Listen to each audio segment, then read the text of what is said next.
Internet! I'm Elliot the Purple-Haired Doofus, and welcome back to Ready Player One. Today we're discussing Chapter 0032 and Chapter 0033. 0033 is beautiful. It's amazing. But before we get to that, we have to discuss 32. 32 opens up in H's basement where the remaining High Five are having their private chat. Parzival is basically dealing out all of the information that he had found at the Sixer base to everyone else. Artemis is very angry at Wade because he looked through her private file and she had all of her privacy just kind of destroyed by this act. Wade kind of says, I had to do it in order to save you guys. It's kind of blown over, but I have a feeling that that conversation is going to come back. They ask Wade for how much damage the Sixers have done. Have they gotten to open the third gate yet? And Wade says, no, they haven't even been able to open the gate, so they don't know how to get to the Easter egg. The three of them kind of rejoice and party. Wade plays a video of Saranto walking into Castle Anrock, seeing the lock there that has to be opened with the crystal key, and seeing three words above the lock. And the three words are charity, hope, and faith. He shows them attempt after attempt after attempt that Saranto has trying to open this gate, and none of them work. And then Wade tells them to read the words backwards. So it's faith, hope, and charity. And he says, maybe you might want to sing it. And they start spouting Schoolhouse Rock lyrics.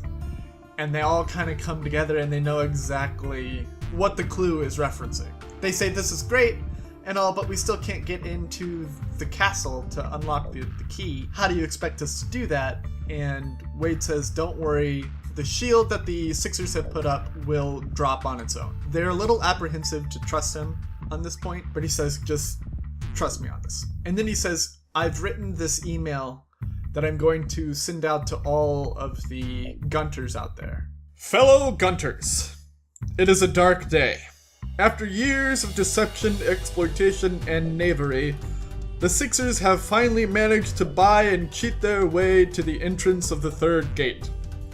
As you know, IOI has barricaded Castle Anrock in an attempt to prevent anyone else from reaching the egg.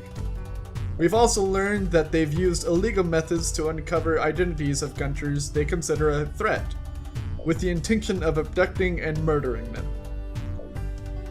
If Gunters around the world don't join forces to stop the Sixers, they will reach the egg and win the contest, and then the Oasis will fall under IOI's imperialist rule. The time is now. Our assault on Sixer Army will begin tomorrow at noon, OST. Join us. Sincerely, H, Artemis, Parzival, and Shoto. And then he tells them that he's going to send that out and post it on his personal channel, and he's going to post it on all of the message boards that Gunters follow, and he's going to email it to everyone. And they say, that's great, but how many of those guys are actually just going to sit there and watch? And he says, probably a lot, but there's probably a lot that are going to help us too. Like, the clans are going to definitely help us to get to that egg. The entire time he keeps on saying, okay, we have to get at least 3 of us to that egg, or 3 of us to that gate so that we can open it. And it's just kind of driving the fact home that one of them is going to die.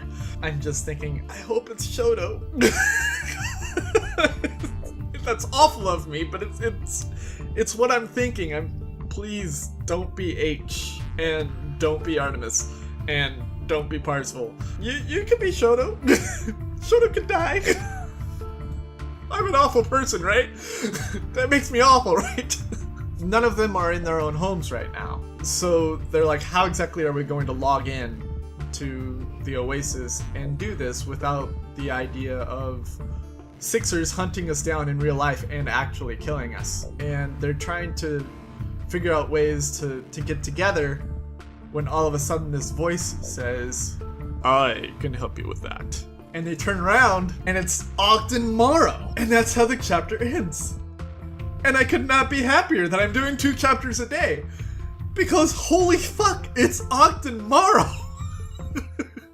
Yes! It describes how Ogden Morrow doesn't just kind of digitally waft into the chat room like most people would, and how he just kind of appears out of nowhere. And that's when it clicks in my head that Ogden Morrow was invisible, and then he made himself visible to the crowd, so he was just kind of eavesdropping the entire time. And then I remembered the scene where H and Parzival were arguing with each other and the comics fell over, and I was like, that's totally because of Ogden Morrow, and he was following them the entire time. I also thought about the recent news report that Simon Pegg is supposed to play Ogden Morrow.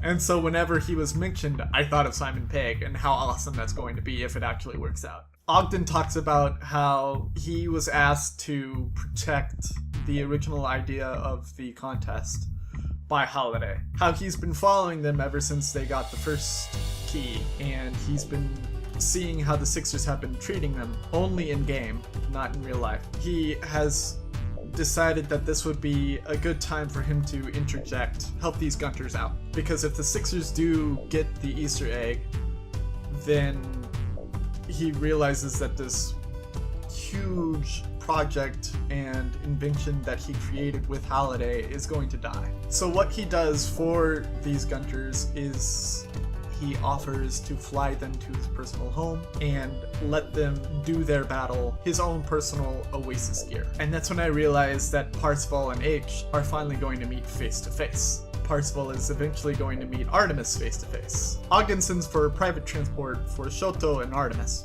So they each get their own private jet, one from Japan and the other one from Vancouver, to Ogden's place. He says, H, I know that you are currently in possession of a vehicle, so if you could pick up Parzival and drive to the Columbus airport, I could have a private jet fly you from there.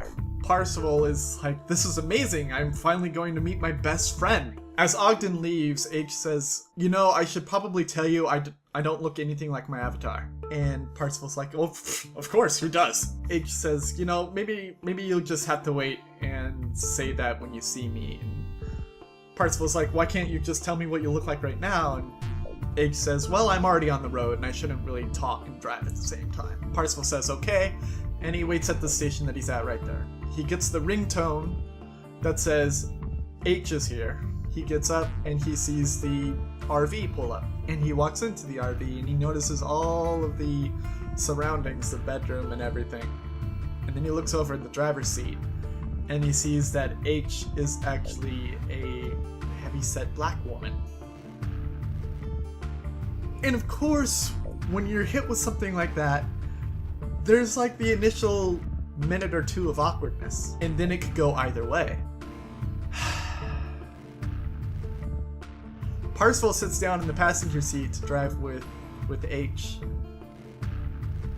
and he looks at H and sees her smile and sees the lines on her face and recognizes them as the same smile and lines that the Avatar had in the Oasis, and realizes that it doesn't matter that this is a heavyset black woman when he's been playing with a white dude, because this is still the same person and this is still my best friend, and it's just like, that's beautiful. H says, this is actually going to be the first time I've flown, and Parzival says, this is going to be the first time I've flown too, this is going to be amazing. He says, why don't you tell me a little bit about yourself? And she says, well, why don't I tell you my story when we're on our flight, because I don't want to get confused, and you know, I'm driving, I want to concentrate. And Parzival's like, yeah, okay, I get it. They get to the airport, and H is very trepidatious about leaving her RV at the airport. The security there kind of reassures her that they'll take good care of it. H and Parzival go on to the jet plane. They sit in their spot, and within minutes, this automated plane is in the air and already on the way to Ogden Morrow's place. And while they're on the way there, H tells Parzival her story about how her mom saw the marked difference in how people are treated, because if you are colored or if you are female. Her mother actually created the white male avatar for her to go to school in, and she just kept it. You would think that a story like that would be great, but it ends sad ending because H comes out to her mother as gay, as a lesbian, and her mother practically disowns her and kicks her out of her place, and she's been homeless ever since. But at the same time, H describes driving around in an RV, and I start dreaming about living on the open road and leaving it all behind again.